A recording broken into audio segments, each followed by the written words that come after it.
Constructing your life is about much more than just building a bank account.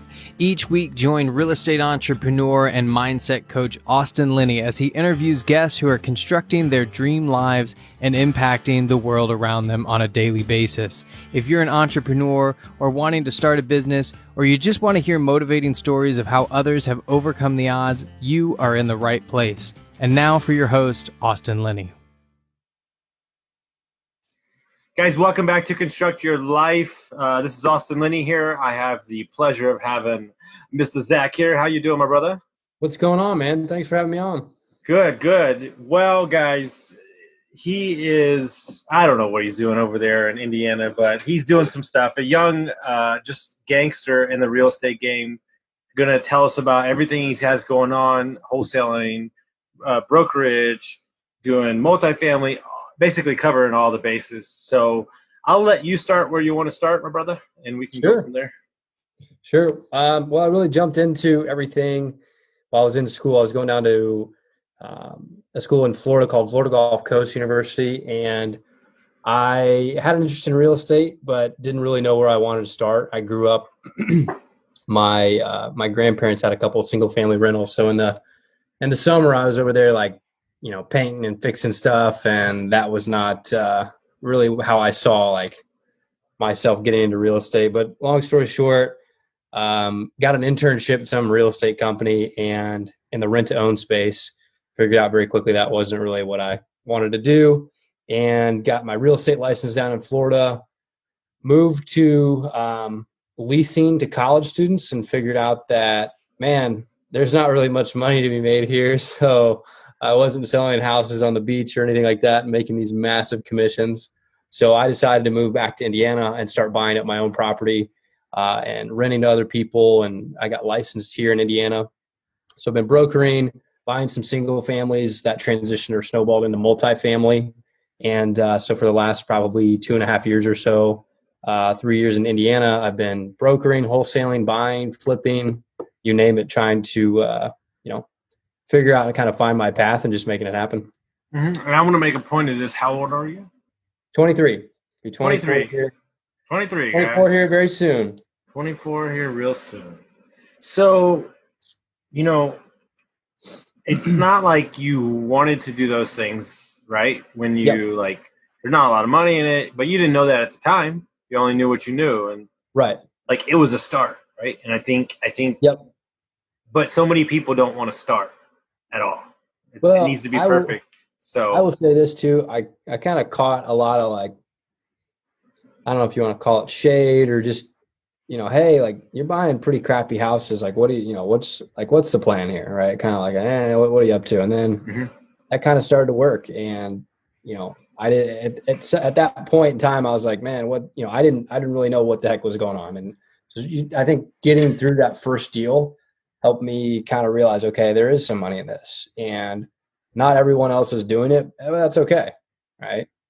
But this proves my theory, and I think I explained this to you when we talked the first time. There is some beauty and skill in the naive, right? Absolutely. And that's where I think the younger you are, the more naive you're not considering all the things that could go wrong.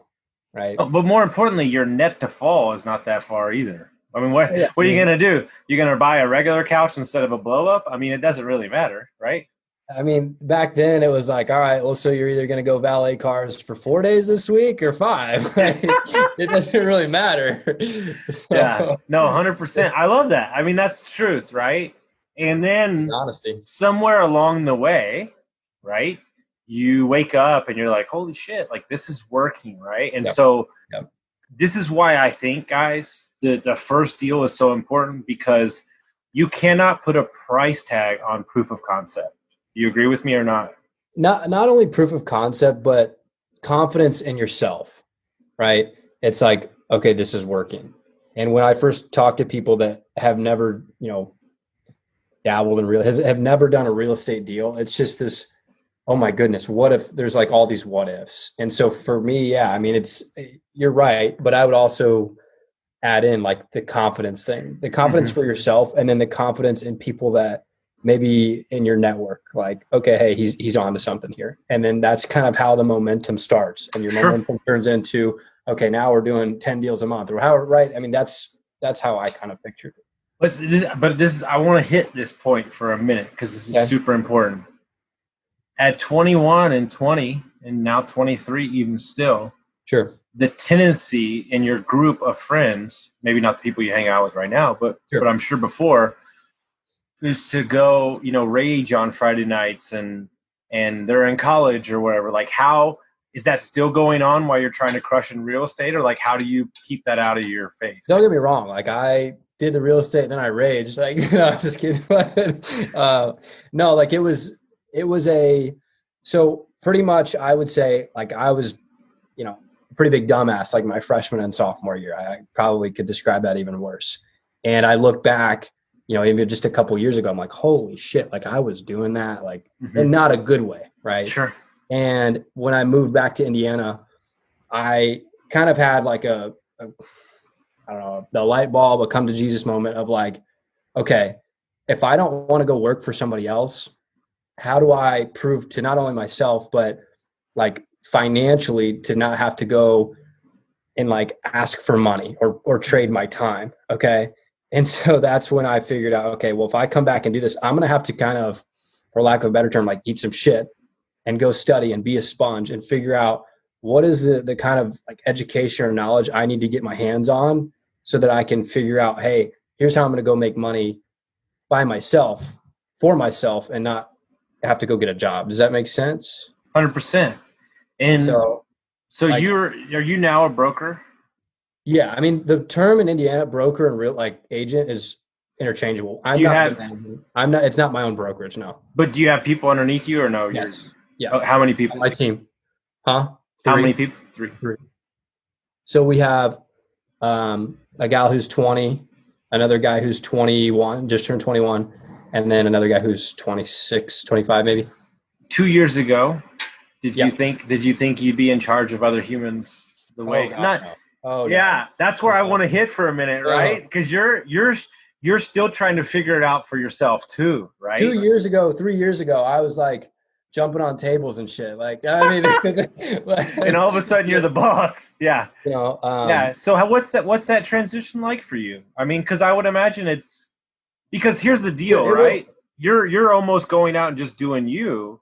Yep. But then people are like, well, I want to work for you. And you're like, whoa, hold on. Like, well, I got to the point, and I think I'm glad that this happened, and I don't know how or why, but my last year of school, I got to the point where like I'm having to get out of class to get on the phone, and I'm writing purchase agreements like in class. And one of the kids sitting next to me is like, what the hell is this guy doing? Right. And, so one day after class, he came up, he said, hey man, I bought a couple properties. I was like, dude, how old are you? Like, I thought I was doing a lot. Like, what's this guy doing?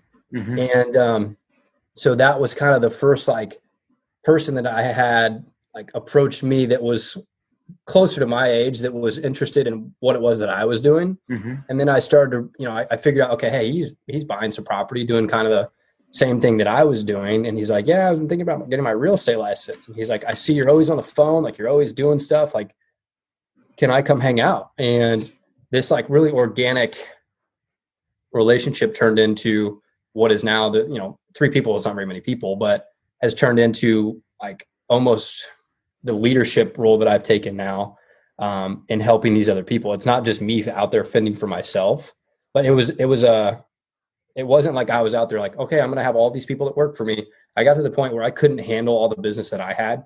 I'm like, I got to go out and find another person. I need more hours in the day. I need to have 2 hands that can write purchase agreements. I need to have one person on this side of town, one person on the, you know what I'm saying? And so it was almost like a forced, sure. I think what happened to you is what I believe in, which is let the business drive the scale. Yep. Like not the other way around. Everybody that I teach Airbnb to, they're like, I do my whole spiel. I feel so good about it, right? 45 minutes of deep Airbnb talk. And here comes the question. How do you get an LLC started? When should I get one? And I'm like, well, hold on. Like, let's just worry about going to get the first deal first, right? And I think that's a great problem to have, right? But what have you found out about yourself in managing those people? What have you found out about yourself that you probably didn't know about before you started having people work underneath You know, when you're working for yourself, you're just, and I'm an only child. So like I already have an issue with like sharing and, you know, things like that. So when you have other people that are working for you, one thing I've noticed is like not having siblings and not having worked in like a traditional work setting where I have to like, you know, share and work, you know, well with other people. I'm kind of leading the charge here, right? So what I know, the more I know, the more like the better I can operate, the more they know. And I've almost looked at it as like a, you know, the very first guy that started was like, it's almost like a little brother, right? And I kind of see some of these qualities like, hey, I really care for this person outside of just, hey, how much money can you go out and make, right? Mm-hmm. Or how much money can we go out and make?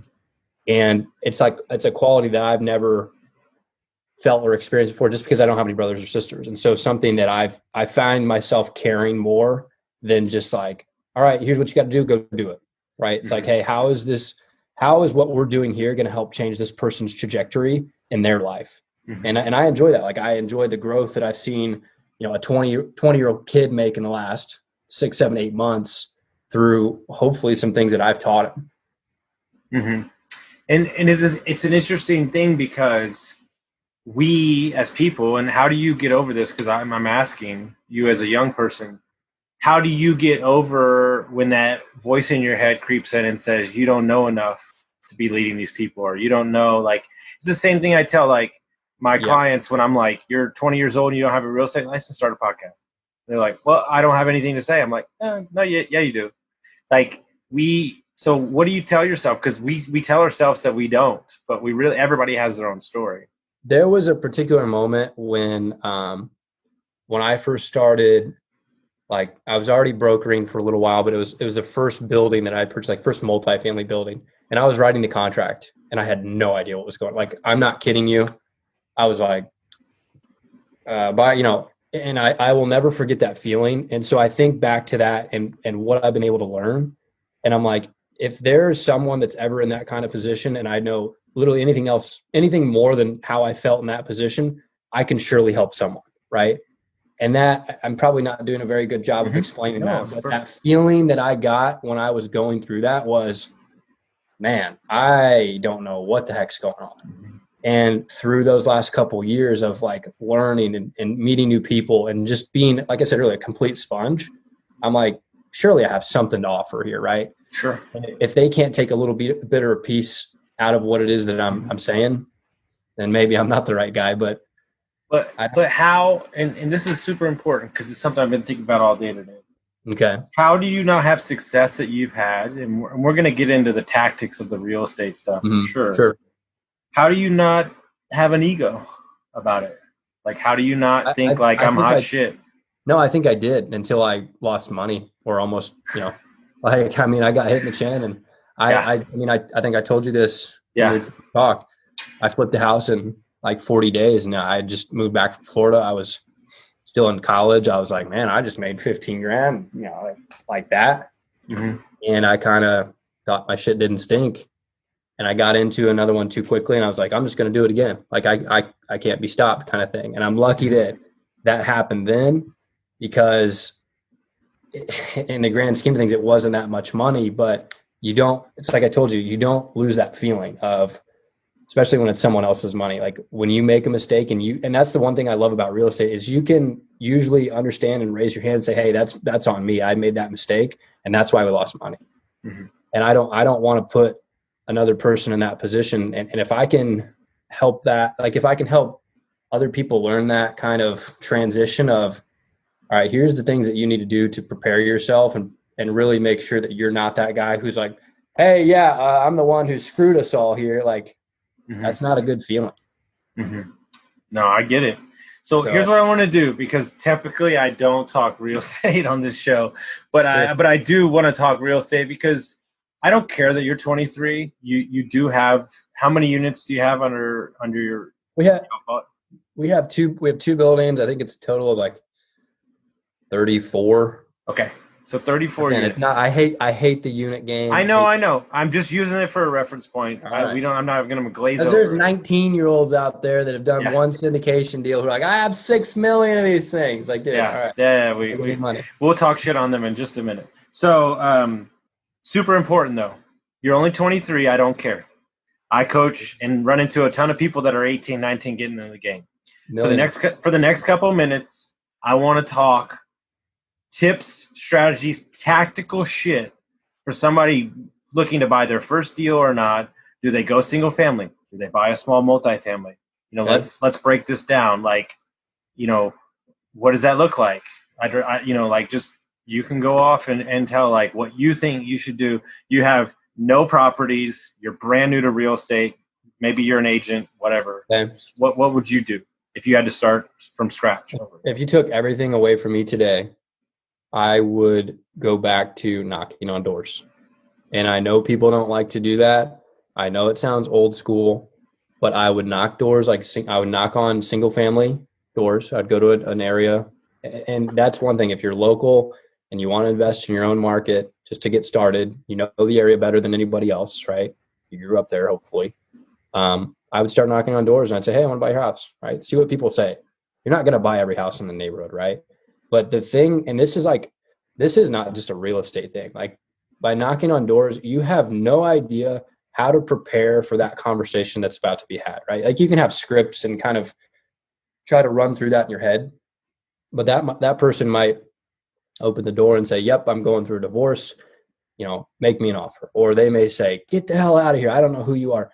And like having doors slammed in your face, having to try to like figure out and be quick on your feet as far as responding and really solving that person's problem. That has helped me, not just in like real estate, but in business and relationships and things like that, to become a better communicator. And I've found that like for if you're like a type A person, those kinds of folks can do very well when they knock doors like that. And then if you can find a good enough deal by doing that, which, you knock enough doors, something's going to happen. You're going to be able to find the money. And like, I don't know how deep you want me to dive into all that, but. Well, the big multifamily guys that I've met, or big flippers or wholesalers, they had a job where they had to cold call or knock. And there's something about that I think it's glossed over this day and age, that it changes something in you. It keeps you nimble on your feet. Not everybody comes out of the womb like me, where he can work a hot potato, right? It's just who I am.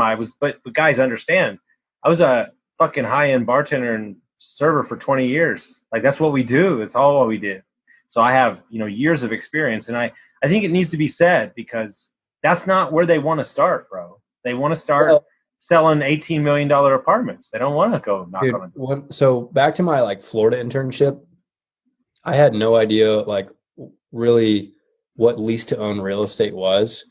And so they put me in a conference room with a stack of paper, and they're like, all right, so start making calls, like basically just try to get these people in and, find out how much money they have, see what their credit's like. If their credit's bad, see if they have cash, and we'll pay you on the deposit. I was like, all right, yeah, I mean, sounds easy enough. And then like, it wasn't an internship where they're like, hey, we're going to pay you $10 an hour. Like, it's like, hey, produce and you'll get paid. And so I got one. I'm like, man, that feels pretty good. Like, it's decent, a couple $100. And then that feeling of like, all right, I can go out and work on commission. I think that's like one of the greatest wonders of the world when you're young and you can work for commission, because if you're in a position where you're not capped, there's just this unlimited earning potential that for me is like what I think makes like cold calling and door knocking so interesting, is because you absolutely have no idea who's going to be on the other line, who you're going to be talking to. Well, it's a perfect example. I've got a young kid I coach. I know what he makes per year. Yeah. It's like 24 grand after taxes. It's not bad, whatever. And I'm thinking to myself, like, it hit me, dude, like 2 weeks ago on Saturday when I was talking to him. I was like, bro, 30 days, you go all the way the fuck in. I mean, like 12-hour days of like door knocking, cold calling. Yeah. And you could go knock out one wholesale. Absolutely. And literally get your entire year back. That's a real conversation. Dude, I couldn't agree more. Like I did a deal a month and a half ago. I made more on that deal than I made the first 2 years in real estate. Yep. And it's a wholesale deal. And what does that do to you when you realize that that's an option? I mean, I'm dead serious. Honestly, like it's a cool feeling to be like, oh my gosh, I just cashed it, that kind of check. But like now I'm getting to the point where it's like, okay, you have a commission check coming here, you have a wholesale check coming here, you have, cash flow coming in here. To me, it's like, all right, well, like now, what do I want to go and do? What do you want to build that's bigger? That to me is like, that's the feeling. And maybe I haven't gotten to the point where I'm like, oh my gosh, I'm making hundreds of thousands of dollars per month because I'm not there yet. But it don't get me wrong. It's like, it's a badass feeling. When I flipped my first house, I was like shaking at the closing table because I'd never made that much money before. It was $15,000, right? So, but I think it also shifts your mind, right? To understand what's possible. And you start thinking differently. And when I say differently, it's, I don't have to, like, I come from a family mostly not entrepreneurs. There's like one or two, but you start thinking like, man, I don't have to go work for somebody. I don't have to go like trade my time for money. And I'm now working less and making more. That's a beautiful concept. Yeah. Right. And then how do you go and repeat that process over and over and over? Like, how do you find something that's infinitely scalable that you still enjoy? Yeah. And now what it does is, because you can get those pops of cash, it now transitions your mind into, how do I build long-term wealth, right? How do I really create time for money, right? And it doesn't need to be made, because there's, and I think that's where surrounding yourself with the right people, getting the networks that are bigger than you, getting out of your comfort zone allows you to, I mean, you just told me yesterday, you texted me yesterday. We know who he is. It's like Rain Man with finances, Mr. Breedwell. Mr. Breedwell. I mean, that conversation alone changed your whole life, right? Dude, I'm looking at that. Ryan Breedwell, everybody. If you don't know him, you need to know him. Yeah. Yeah. I mean, I want to meet him but dude, I'm like, and he's like way smarter than what I'm like, holy shit. Like, he's going fast. And I'm just like, I'm over here like taking notes, like, oh my God. But yeah, dude, like I would explain it like this. Like, at first, if you're first starting out, you're a young guy, like you're 18, 19 years old. You're like, okay, so I don't have any money. So what's like that first step to get in? And one of the easiest things, or like lower barriers to entry, is wholesaling or double closing, right? And it's like, I don't really have to have much money. I got to try to find some buyers, and I got to go try to find a deal. But if you start figuring out, okay, who are the wholesalers in my market? How can I figure out, like, to learn some tactics from them that I don't like? If you don't have any money, you have time, right? So it's like, how do I get into that network? And you start networking with them. Then you start to get a couple wholesale deals under your belt. And now it's like you said, you get a couple pops of cash. Maybe you got a couple $100,000 now. You're like, all right, like, time for something a little new, a little bigger. Okay, now I'm looking at these guys who are buying, maybe mobile home parks, apartments, self-storage, whatever the asset class is. Like, how do I break into that? How do I get my first one? Okay, now I got my first one. How do I network with these bigger guys, right? And you're kind of like, it's almost like you're leveling up, but I don't know, that's how I've seen like some of the progression work. And same thing with Ryan. It's like, okay, well, now that I've kind of established myself, I need to figure out, how can I use my money effectively and make sure that I'm not just like going out and trying to do like, hey, you can go wholesale 10 houses a month, but if you don't end up doing something with that money for the long term, it's just going to continue to sit there and you're going to get taxed on it pretty high. Like, that's how I see it. I'm just going to give everybody a lesson real quick, how we structure our businesses.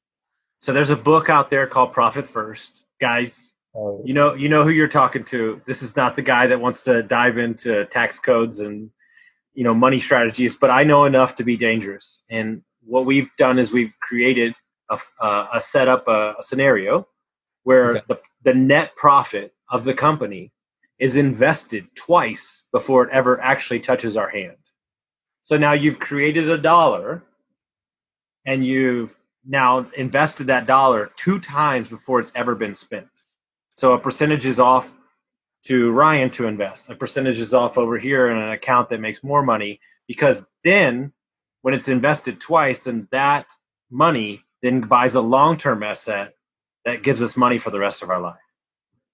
So your $1 has turned into $10, right? And what people don't understand about central banking is the reason they want your money is because a bank takes $1 and they can lend and get money lent to them 16 times off your fucking dollar.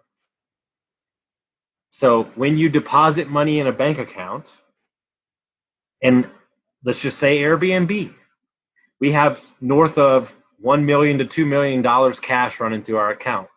It's not our money, but it's deposited from us. Guys, you got to learn how money works. When you learn how money works and you learn why it's working, then you can understand how the system works. But we don't teach financial education in America. We teach how to go to work and keep your fucking mouth shut. And you get what I'm saying? When you understand the game, then you can play it. But you have to educate yourself by being around people that know more than you. If you're surrounded by the people who have the same thoughts of you, you're in the wrong circle. It's as simple as that. I mean, dude, I don't want to go party anymore. Dude, I want to go make money and I want to go change people's life. And I think it's funny, right? Because there's something so comforting about what you could do wholesaling. So why do you think that you're already on, not just you're moving off wholesale? Yeah. Why do you think that you're on to the next part? Is it just that, is that now you're seeing like, okay, great, I can make money from this, but we've had this conversation, you and me. But now I want my time, right? Yeah. And I think that's the switch, right? Yeah, absolutely. I mean, you like no matter what you do, you're gonna have to put some sort of effort into it, right? You're not just gonna wake up and have hundreds of thousands, millions of dollars just flowing in. Mm-hmm. Work has to be put in somewhere. Okay. Yeah, go ahead. For me, like, I think of it as like maybe a hunter versus a farmer, right? Like a hunter wakes up every day and has to go like hunt for their next meal, right? Whereas a farmer can kind of like tend to their crops, right? Mm-hmm. And I want to like, I'm okay with being a hunter right now because I'm young. I got the energy. I can go and do it. I can run, chase, Mm-hmm. accumulate cash. But eventually I want to be a farmer where I have a freaking massive farm of just, crops that I'm tending to, right? And those are whatever assets that you have. Like I like that model better than what I do the hunter model. And to me, I'm not trying to grow a wholesale business, right? Mm-hmm. That's how I don't know. Hopefully that makes makes sense. Sense. Perfect. And so if you're a young kid, let's say you've done a couple wholesales, you've got some cash saved up. What is your thoughts as you own both on starting off? Everybody has their opinion. Starting off single family or starting off small multifamily? Like, because they're, holy shit, they're 3-2. I can do that easily. In a sixplex, you're like, oh, I don't know about that. Like, my personal opinion or your personal opinion. That's all you can do. I think that the scalability of multifamily is much easier. I really do. But I still like a good single family home. I do.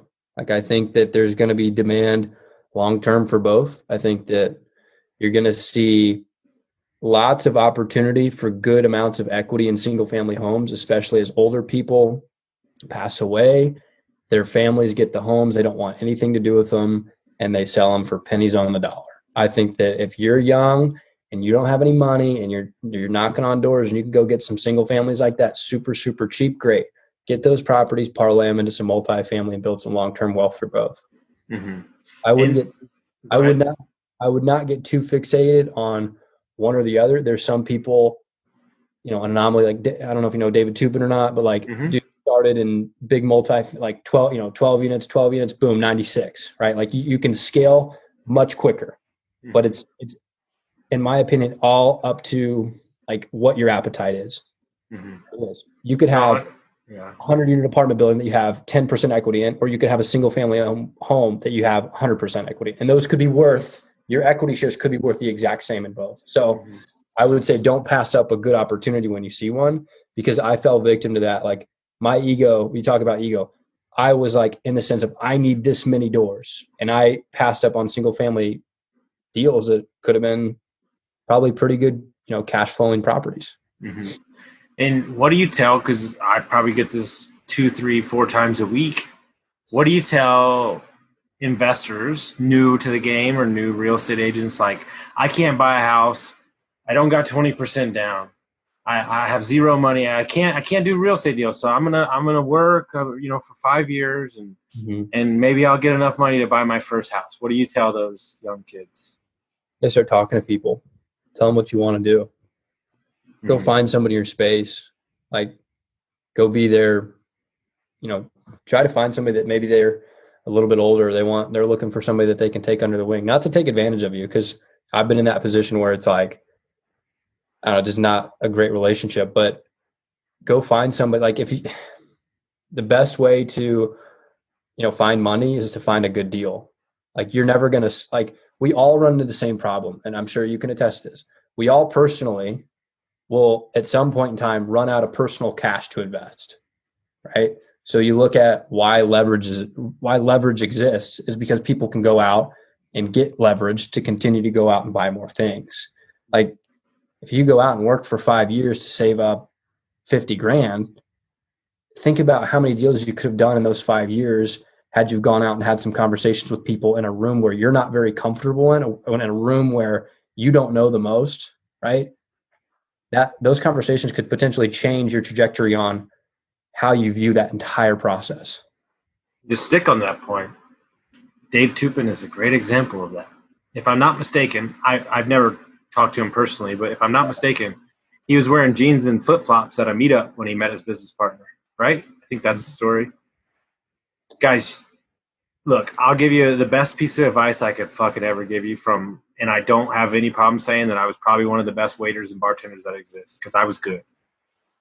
My bosses used to walk up to me and go, man, you got so-and-so at table 6, VIP, make sure you give them the best service. I said, no, because everybody that sits down at my fucking table gets VIP service. President, the valet, it don't matter. You never know who you're talking to, guys. Make sure that you operate. This is something super important. I believe that goals are necessary. I do. But I think we put too much weight in them in society. And I think if you as a person operate in the core values of who you are, I think no market, no president, no storm, no economic change is going to affect you. And we as a society, I talk to people. There's some people that haven't bought a deal in a year and a half. And a lot of people would be like, oh, that dude's not doing anything. He's looking, he's fishing, but he's not going to operate because you think you should buy a deal, guys. And that's when you can change the game. When you operate on the levels that deem necessary for you, your lifestyle, and your business. Wouldn't you agree? Yeah, I think when I got out of the idea that I had to, like I said earlier, have this many doors, I started making more money. Because all the conferences and all the meetups that I had started to go to was like, how many doors do you have? How many? Right. And I will never forget this because we're buddies today, but he's a commercial broker and he would not give me a chance on a deal that I really wanted when I first started. And now we kind of joke about it because, he's asked me to raise money for him and whatnot. And, Didn't I tell you, I think I told you this on the call. Be careful the way you treat people because you have no idea in 10 years who's going to be the next Mark Zuckerberg. Yeah, absolutely. I'm adding value. I'm slapping people with value left and right in the face. Right in the face. And I'm not calling chits. I don't need them. I'll call if I need them. But I'm building up reputation capital, right? And when I get around my mentors who are all millionaires, I realize one thing. They want a couple things. They're fucking busy. So do what you say you're going to do when you're going to do it. Second thing is fucking ask. Like, ask. Like, it's really like this crazy concept, but we don't want to do it because we're worried about what it's going to sound like. But you have to provide value first, guys. I'm not just saying just fucking ask. Like, but you're also not going to make everybody happy either, right? And Well, go ahead. so I'll make it quick, but one of the very first partners outside of like family and family friends that I got, guy lives in California, Los Angeles. And we went 50-50 on an apartment building. I didn't put any money in, right? And people think, oh my gosh, like, how did you do that? Well, when I had gone to these conferences, I told everybody what I did. I wasn't a multifamily broker. I'd never bought multifamily before. You talk about providing value. Hey, I sell single family rentals in Indianapolis. This is what I do. I've owned some myself. I've been doing it for how long, right? I didn't try to like pump my chest out and say, like, kind of lie about what was going on. Somebody that I met at that meetup or that conference put me in touch with a friend of his, and he bought a couple single families. And the best thing about being a broker is that most people say, hey, you have access to all the good deals. No, I get to not only cherry pick good deals, but I get to cherry pick people. And I get to take a look at, hey, who really respects my time and me as an individual when I'm working with them as a broker, and who might be a good partner in the future. And by providing value and like kind of staying true to like what I was originally doing, which was single family, that's how I met a really good partner that I have still today on that apartment building. So like, you kind of fall in there? No, it's everything. I mean, look, I wrote it down the other day just because I had a thought. Like, the new currency in this, I haven't shared this yet. The new currency in this world is a couple things: attention, relationships, out of the box thinking, and relentless energy. That's it. You don't need to spend 3 years learning multifamily. You need to buy a fucking deal. Not the wrong deal, but just buy the deal. Shit or get off the pot. Yeah. And, I get this question probably 3 times a week as well. Well, I mean, who's going to be president? Like, well, I mean, is the market too hot? Should I buy a deal? What about 1031 exchanges? What if those disappear? I'm not going to buy a deal. Dude, you don't even know how to buy a deal, let alone do a 1031 exchange. Buy the damn deal first and then figure the rest out later. My favorite thing in the world. This guy called me. I met him on the golf range. I don't even know who the fuck he was. I kind of remember who he was because I remember everybody. But he goes into a 10-minute thing about, well, I think I'm going to lowball him. Well, what you think about this? Blah, blah, blah, blah. I said, hey, man, have you made the offer yet? No. I said, then what the fuck are we talking about? I said, you just wasted 10 minutes of my time. I said, see if they'll take the offer, and then I'm happy to answer all these questions. But what we do as people is we blow up and create scenarios in our minds before we have executed on any of the things that we think in our mind. Talk about this. Yeah. And it blows me away. Like, until you have do you understand very carefully? You hang around somebody worth $30, $50 million and you waste their fucking time, see if you get another opportunity. Like, guys, have your shit together and be asking the proper questions. Not what you think, not what your emotions tell you to think. The actual tangible facts of the deal. We don't need to talk about 1031s. We don't need to talk about LLCs. We need to talk about buying a effing deal. And losing money. Don't lose money. I hope you don't lose money. I'm not saying go buy a damn deal, but I'm just saying take some action. I don't care. I really don't. I'm so over it. The information space of real estate is so fucking boring. It's so boring. How many calls can you get on to talk about fucking spreadsheets and performance? It's very important, guys. If you're buying a 380 unit, I sure as hell hope you have a great underwriter. But when you're buying single family residence, it ain't that hard, baby. Get on Zillow. You can buy a single family house. If you have one of these and one of these, You don't need a damn spreadsheet that you paid $30,000 for. You don't need to like call me to be your coach for $30,000. Like I'm telling you, like I drove hundreds of these properties. I've walked hundreds of these properties, and people, I talk to them from California and they think I'm freaking crazy when I say, you can buy a freaking house here for 50 grand and it's going to rent out for $700. There's nothing here to like, it is what it is. And you want to talk about cap rate and you want to talk about the population data and this and that. You're buying a damn one single family home. Same thing on the multi, like, you know, you got these guys, well, the IRR, dude, it's a fourplex. Like, dude, I'll be honest with you. I almost do it out of purpose now. I have no idea what a fucking cap rate is. Swear to God. No, cash flow. Does it cash flow? Seriously. But not even that. It's like, what is your dollar for dollar that's coming? Because I'm telling you, I talk to people, and I'd say this because, well, it has a 30. Dude, you can have a 27% cash on cash return, and that's really fucking cool. You could be making $30 a month. Mm-hmm.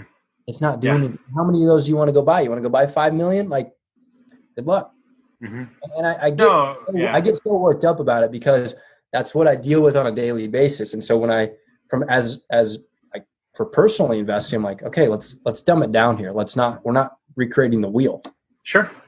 Look, I'm going to give it to you simple, guys. Is there growth opportunity? Look, I had to learn this the hard way. If you are buying a property, betting on appreciation, then you are in the wrong line of business. As my mentor would say, there's a lot of people that jumped off a building in 2008 that were betting on appreciation. You make the fucking money on the buy.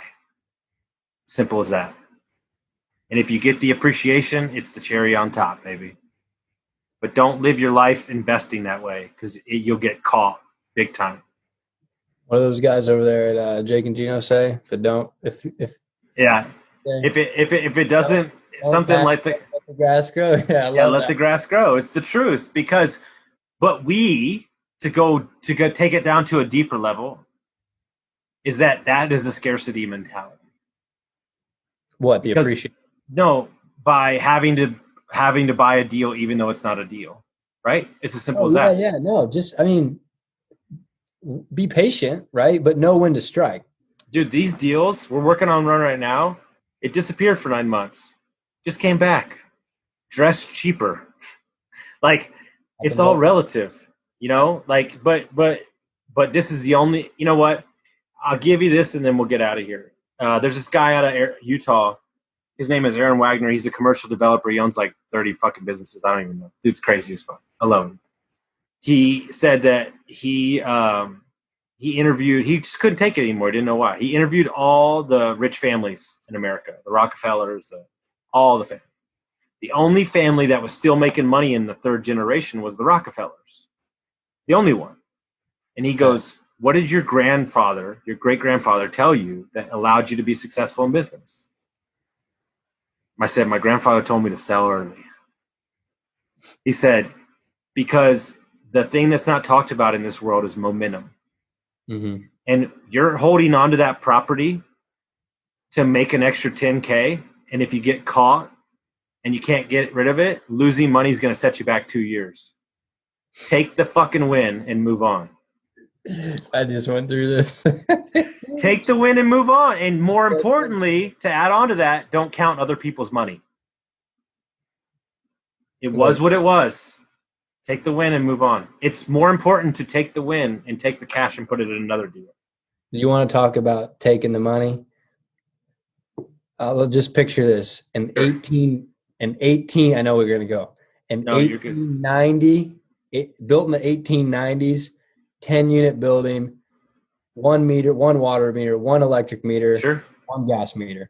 Sure. On to hold out over 20 grand. Stop. Absolutely not. It's crazy town. Absolutely not. Because you know why? They let their ego get in the way. It's just, dude, just take it and run, man. Doesn't work. And here's the deal. I do it every day because they think they see it on TV or they see it from their friends and everybody goes, oh, you're going to manage my Airbnb for me? We're going to make 10 grand this month, right, net? Yeah, it's cool, man. Dude, don't work that way. We ain't there anymore. Like if I can double your mortgage, we've won. Like that's where we're at. And then guess what? There's markets where that number will shift. But let's stay here, and let's, as Tim Rode would say, one of my favorite people in the world, get rich slow. For sure. Get rich slow, because it'll feel better, than trying to like dance on this like piece of ice, and figure it out. It doesn't work that way. But dude, I appreciate you, my brother. How do they find out about I think it's called Cash Flow Gals Girls? How's it? I'm just kidding. I love it, guys. I think it's fucking great. That's a whole nother conversation. Yeah, dude, to be honest, we have not. I mean, we're working on, we have YouTube stuff starting come this next Monday. So if anything, just follow me on social media, Zach.Hoereth on Instagram. I'm on Facebook. My email is zach@zachhoereth.com. Shoot me an email if you want to jump on the phone, chat about what's going on. Always happy to do it. It's exactly how I started, with people like Mark Ferguson was one of them. I started reaching out, hey, what the heck's going on? What's this whole real estate thing about? Talk to as many people as you can. I'm happy to be one of those people. I love it. Well, dude, I appreciate you, my brother. Guys, if you enjoyed this episode, make sure you share it with your friends, send it out, because the more people that get to hear this, the more we get to affect and impact. So I appreciate it, my brother, and we'll talk real soon. All right, man. Thank you, sir.